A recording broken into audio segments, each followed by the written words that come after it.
it said there's 15, 1 minute, there's 1 hour per day. You come in at noon. I went home for New Year's Eve. Couldn't make it back for Christmas. It was kind of funny doing it with my parents. But that was nice. Votes on the You know, rules it's for too tough to coordinate everything. Especially now that I feel pretty close with vaccinations and whatnot.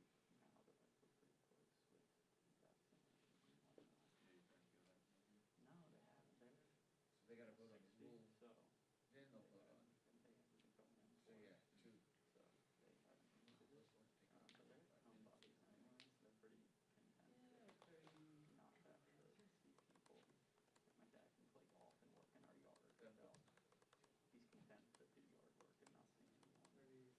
Your folks doing all right back in You think that late? Yeah, they got.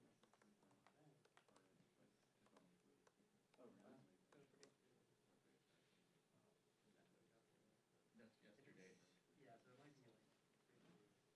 Yeah, I think so. This This is today. 9:30. Voting on the rule at 1:30. You never heard back from Trish about that thing?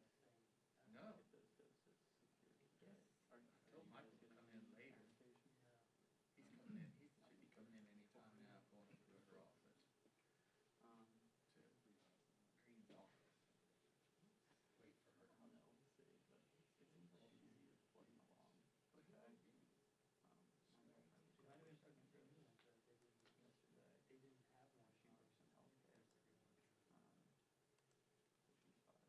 Which one did I get? Like I I have no clue. I probably should ask. all of them out. Vice President? What's the most recent Yeah, one there's, that just came out? I went through his schedule. It's not the Johnson & Johnson. Whatever he sent me. One of the. Pfizer was the 3 weeks, and Moderna was the 4 weeks. Okay, she got the Moderna then. Vice President? No, we're talking about something else. Yeah. Oh, yeah, she'll She'll be definitely on. go. She works in healthcare. The best way to Green, catch her oh, is to, But we can't really shoot them going Going into the house floor. or Is it Lombard? Yeah, Auburn 1023. I don't know how to go about that, but I'm happy to Yeah, for office, because I don't know what, get some good. I bet she gets a car ride. Are you voting on it? Yeah, yeah. Walk up the tunnel.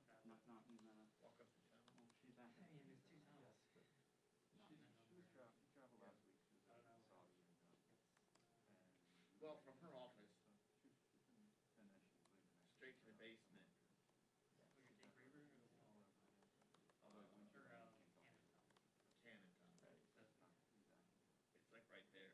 And it's all like before she goes, she can't talk about it. Well, it's kind of half one, Right, yeah, she could talk about it only after. 6-1, half dozen the other, right? Because pretty she's cool. on the far end And of Long did she Beach, say anything right? about Like, so like the the southwest station corner of or Long Beach. No, I mean, it sounds like on the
Well, she's not at office yet.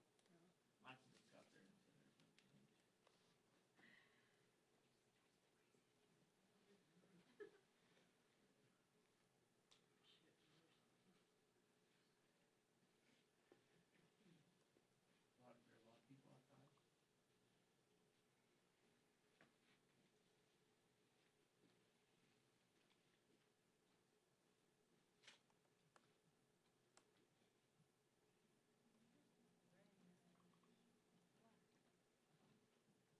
No changes or anything. There's Louis and Scotty outside. Who? Louis and Scotty. Okay. Alex probably over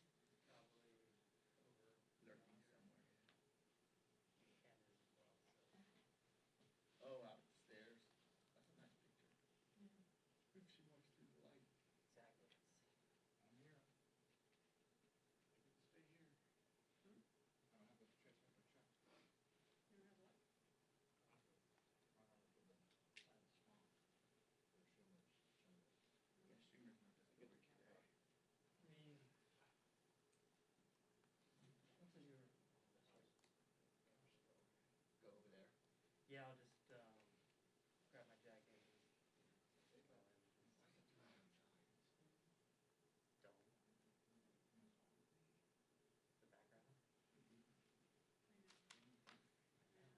Also, there's like a bunch of people, so. Oh, that was Really just scary. Right, because they're gonna be in shade. I moved it for. They're gonna be in shade, and the Capitol's gonna be 4 Yeah. stops brighter, because it's a bright sunny day today. I'm gonna pass. I'll get some fresh air. True, there's always tomorrow. They had session. Yes, because, well, they have this,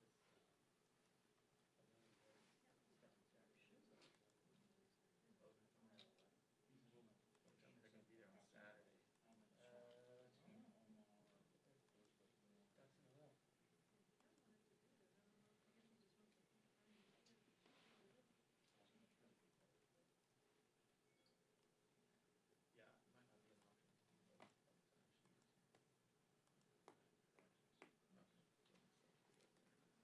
Um, I just never find information. it's Ann, and then it was these guys that are such a hot things.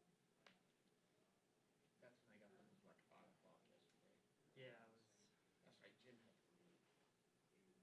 His yeah, I wife should was- have, His wife was flying out. I was, you know, doing all that cool stuff. I had everything on, like, I was about to go, I was like, traffic. I know. It's like 2 Super Bowl stadiums filled with people.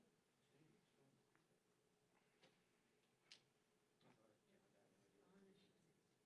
The rest of the world is just shaking their head. Like 70 million people. That's like 3 Rio de Janeiro, no, 3 Sao Paulos.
wandering around, some time off, and we found a rope and stanchion store. We took our picture with like all these You gotta different make it rope and someplace. stanchions. Yeah, it was so funny. We like just stood there. You want to go for a little? Yeah. We figured something. We were just waiting for something to happen. You know? Poor Charlie.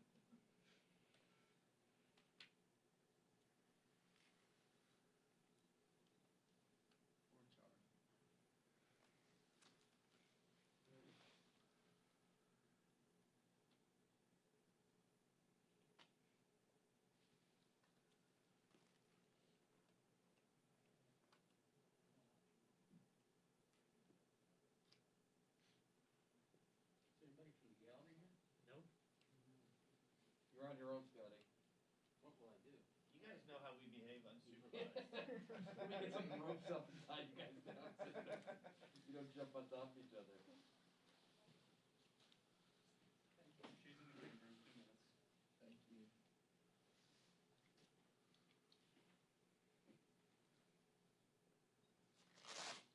There's a joke there somewhere.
Good morning, everyone. Busy time in the Capitol. This week we are doing the budget. Yesterday I was very proud of the vote that we had on the floor of the House. You've heard me say again and again that our budget is a statement of our national values. What is important to us as a nation should be prioritized in our budget. I commend the chair of the Budget Committee, Mr. Yarmouth, and the members of the committee for the great work that they did bringing it to the floor, and Mr. Don Beyer, the chair of the Joint Economic Committee, for his work in the debate yesterday as well. I'm very proud of the vote. Remember, what we do here is always to honor our oath of office, to support and defend the Constitution of the United States. And that Constitution has as its preamble our guidance for a budget.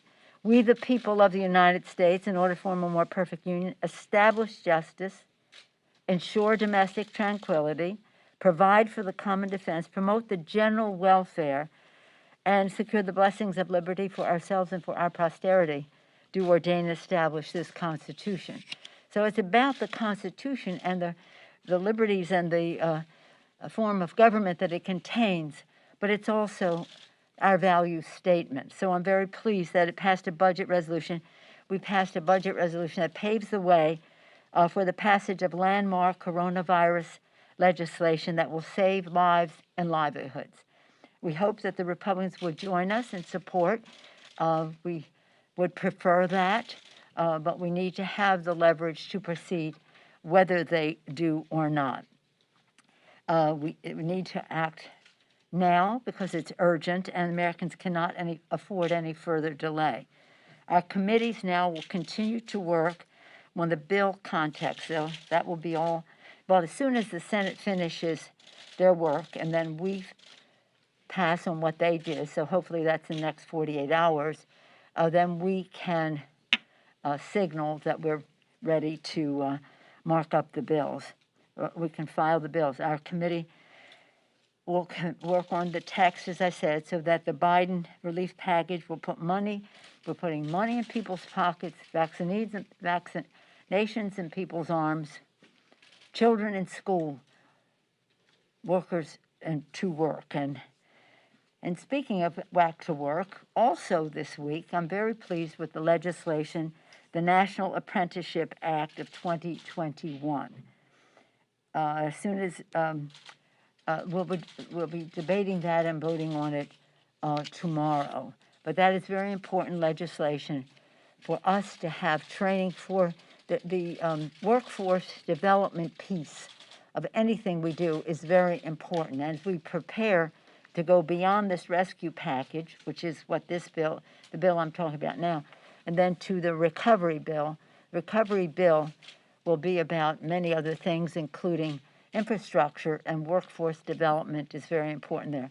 In preparation for that, this apprenticeship legislation is very important. So I commend Bobby Scott, the chair of the Education and Labor Committee, for his ongoing work. We passed this last year, but it had bipartisan support. We hope it will again tomorrow.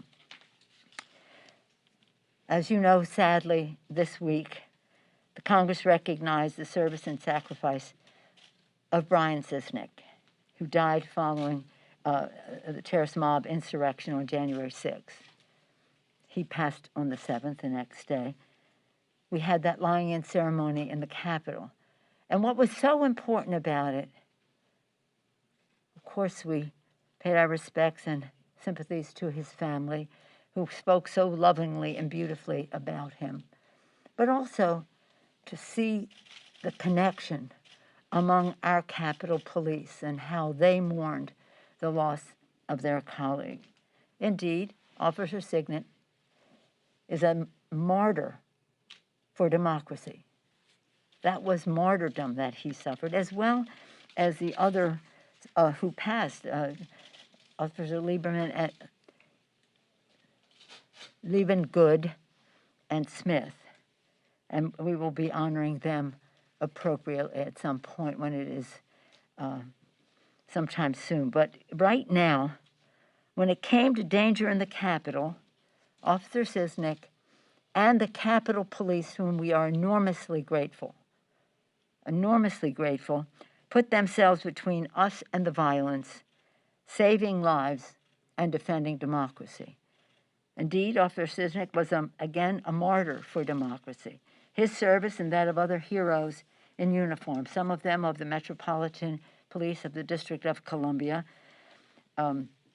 bring luster to our Constitution, as I said yesterday, and to our democracy. So very, very sad. To do the people's work, it is essential to keep the people safe and to keep this house safe. For our members, our staff, the custodial staff who make all of this possible, for those of you who cover it in the press, for our visitors, hopefully soon we'll have some again after COVID. And I want to salute the General Honoré for his work in reviewing the security here. I was honored that he accepted the charge to study how we keep members safe here as they do their jobs in Washington, in the Capitol, as they do their jobs in their districts, and their travel to and fro. Again, the security posture of the Capitol complex, and that includes the House office buildings, this will run until March 15th. One of the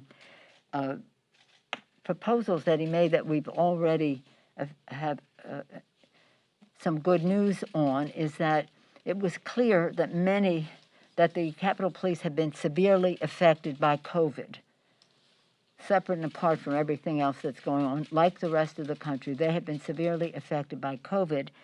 And he recommended that we vaccinate the Capitol Police.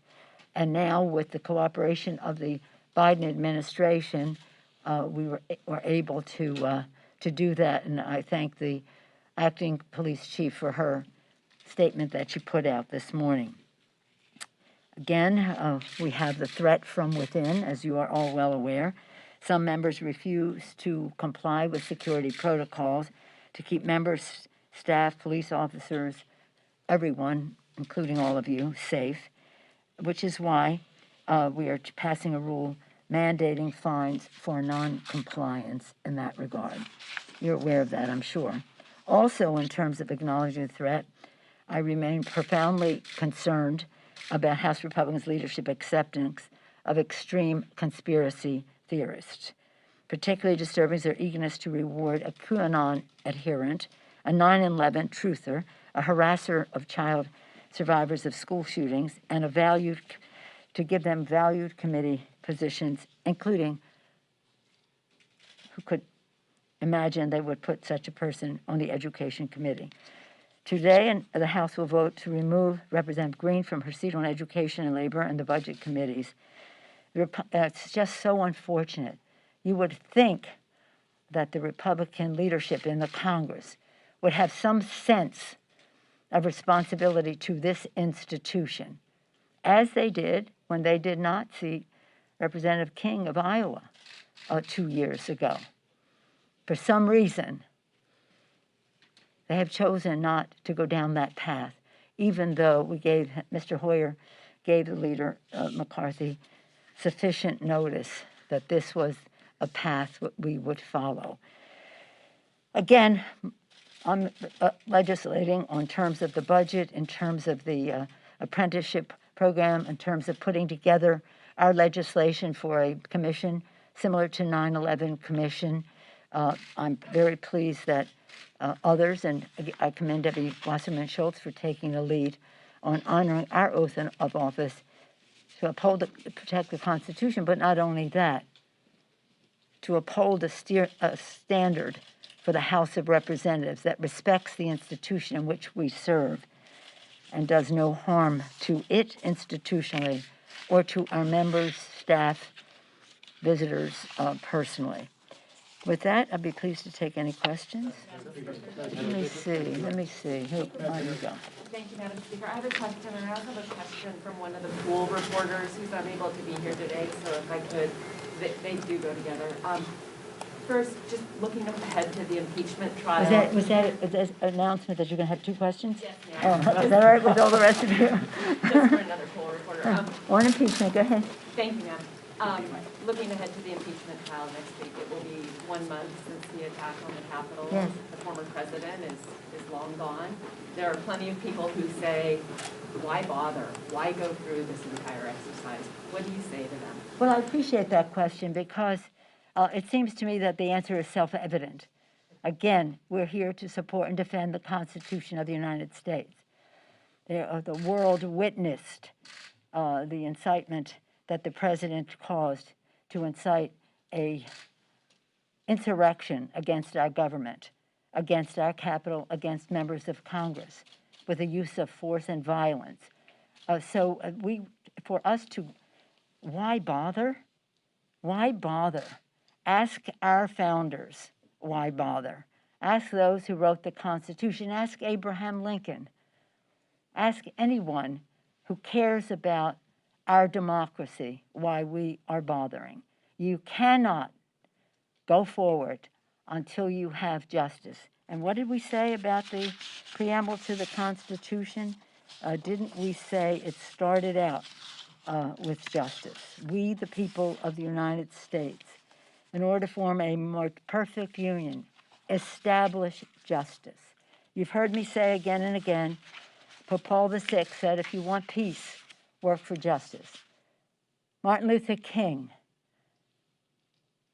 peace is not just the absence of dissension, it is the presence of justice. So we will honor the Constitution by establishing justice. And again, we can do a couple of things at once. We are moving with our legislation to pass the Biden-Harris administration COVID package. The whole world were witnesses to this, as I said before. So we'll see. I have no idea how the managers will proceed. I saw their brief when you saw their brief.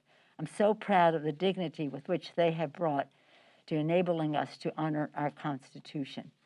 If we were not to follow up with this, we might as well remove any penalty from the Constitution of impeachment. Just take it out. But our founders, they knew about two things, and we keep hearing this again and again. They were fearful of a demagogue, and they were fearful of a demagogue and a mob. And that's exactly what descended. The effect of that is exactly what descended on the Constitution. But I want the public to know that there is no opportunity cost in our defending the Constitution. In fact, it is an enhancement for us to do our work in a way that is respectful of the institutions in which we serve, the Constitution, which we take an oath to protect and defend. Your other question? Ma'am, our colleague from the LA Times had asked that the House managers are walking into a trial where all signs point to acquittal. They don't know that. What does a victory? They don't know that. They don't know that. They haven't heard the case. They don't have the case, but in the court of the Senate, they will make their case. In the court of public opinion, they will make their case. And for history and posterity, as our founder said, to ourselves and our posterity, they will make the case. But I have great confidence in them, and we'll see. We'll see if it's going to be a Senate of courage or cowardice. She asked, what does a victory look like? But you know what? Why don't we just wait and let them make their case? They have been very, shall we say, silent, hardworking, brilliant in terms of what we saw in the brief.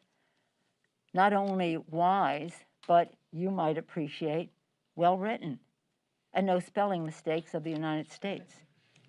So again, I'm not here to talk about that because they are going to be there to present the case.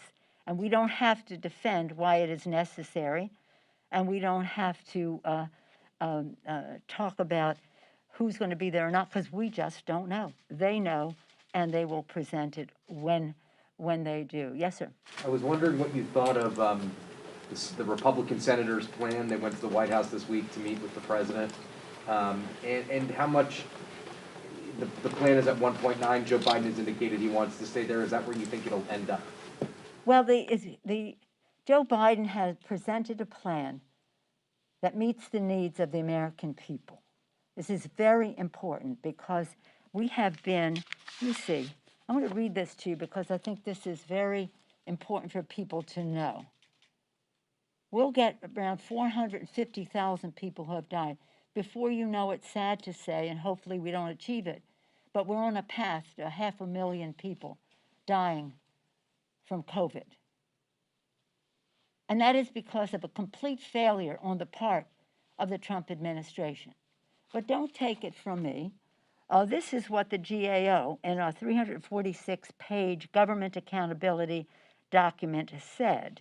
It said almost 90%, 27 of 31 of the GAO's recommendations from June, September, and November remain unimplemented as of January 15th, less than a week before Trump left office. GOP remains deeply troubled that the agencies have not acted on recommendations to more fully address official gaps in the medical supply chain, and the list goes on. We want to save lives and save livelihoods. It's going to cost some money to do so, but it is a good investment. And don't take it from us, whether you're talking about the chairman of the Fed, the Secretary of the Treasury, Mark Zandi, other economists have said, even the governor of West Virginia has said, go big rather than go small. And that's what we have to do. It is a reasonable plan. It meets the needs. It is not excessive. It is coronavirus-centric. It is in a timely fashion. And that's where we have to go if we are going to, again, put vaccine in people's arms, children in school, money in people's pockets, and workers back in their jobs. So it's pretty exciting what he's put there. And what we did at the end of December, plus this, is approximately what we have been advocating in the HEROES Act all along, 3.2. This comes up to nearly $3 trillion. But that's what beneath. So for the Republican senators to come in at $600 billion, 1/3, well, what is it? Are we going to feed fewer children? Are we going to inoculate fewer people? Are we going to, how do you cut that? I think they have not respected our heroes by supporting state and local government. These are the people who are on the first line, whether it's healthcare workers, police and fire, first responders of any kind, sanitation, transportation, food workers, our teachers, our teachers, our teachers, our schools. We have to invest in safely returning our children to school. So again, I just don't see how you have to make those choices about who you cut out when you decide to cut the funding in the package. Yes, sir, in the back. Speaker, given some of the events in Russia and Burma this week, curious if you believe that the House will move forward with any sort of response, sanctions, anything like that. Well, we look to the leadership of our new president on that score. I myself have been a supporter of sanctions of Burma at the time, going way back. I still call it Burma, as a matter of fact. And then, and of course, to really enforce the sanctions on Russia in a way that really reaches the, shall we say, enablers of Putin. But again, we'll take our lead from the president because he's made his voice clear to Putin, and he said and made a statement about Myanmar. And so in Myanmar, they said they were arresting her for importing illegal radios, and in Russia, they arrested Navalny for not reporting to his probation officer or something like that. So again, it's an interesting time to see demagoguery around the world, and we have to prevent it from happening in our country. Yes, Chuck? Good morning, Madam Speaker. Thank you. On the budget reconciliation package Yes, sir. for coronavirus, obviously there are a lot of Democratic policy priorities that they'd like to put in this. There's a hearing going on right now about the minimum wage with Marty Walsh. If some of those things, like the minimum wage, don't wind up in the bill, is because you have to work through this process, you have to get the votes. What's the message to folks who are saying this was our chance to get these things done? What do you say to those who are pushing? It doesn't mean it won't happen just because they won't happen there. As you know, in many ways we're at the mercy of the Senate in terms of the Byrd Rule.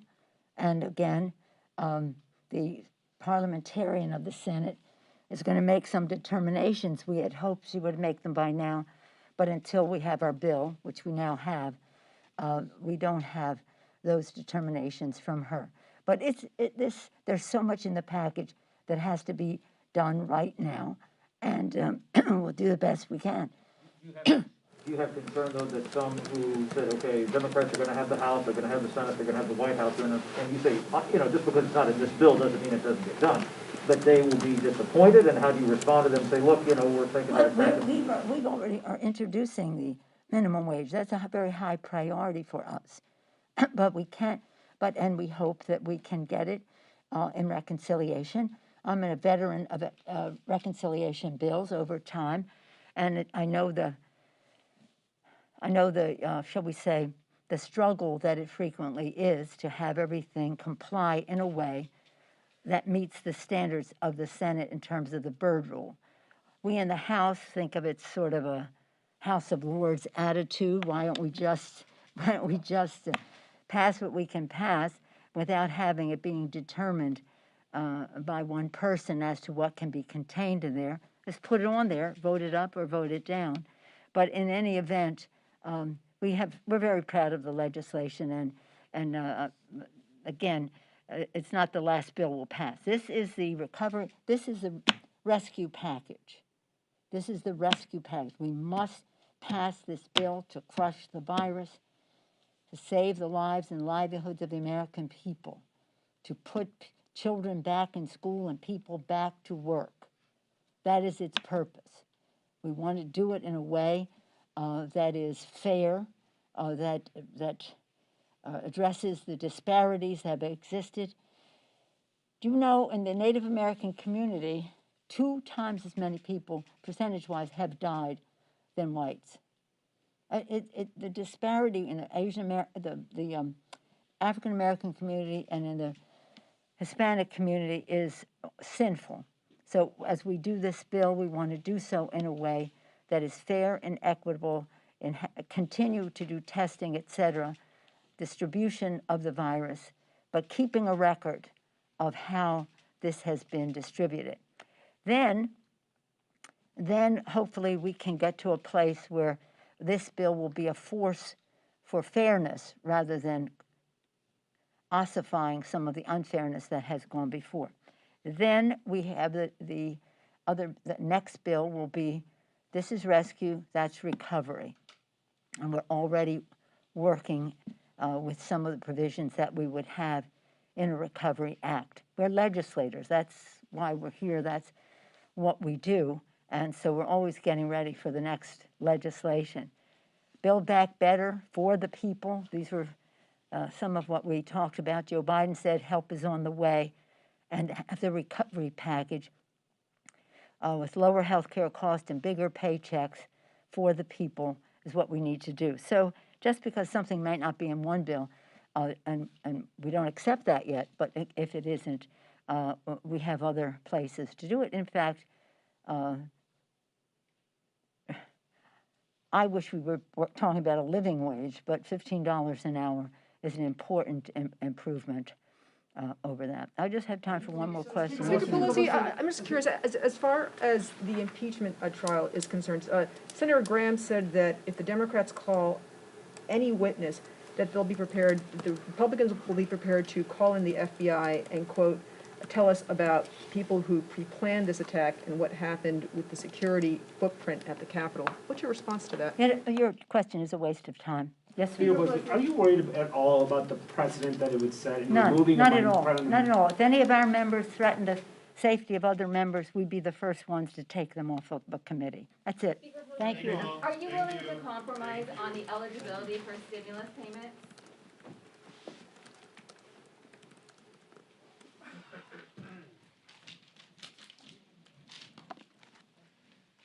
Just have the magic touch on it.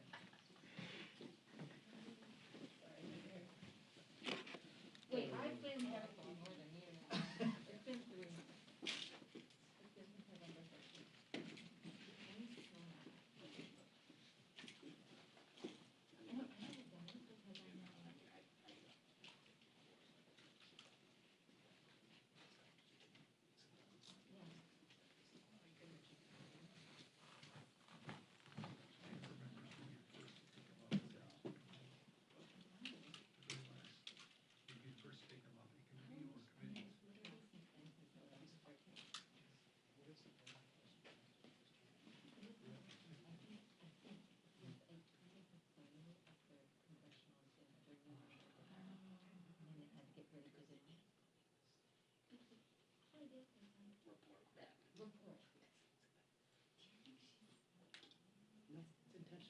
I haven't gotten a question in 3 months.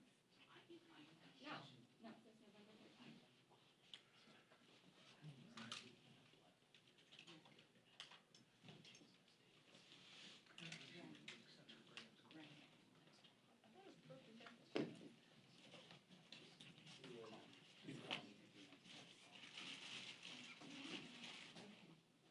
And that was the question that you got back. I just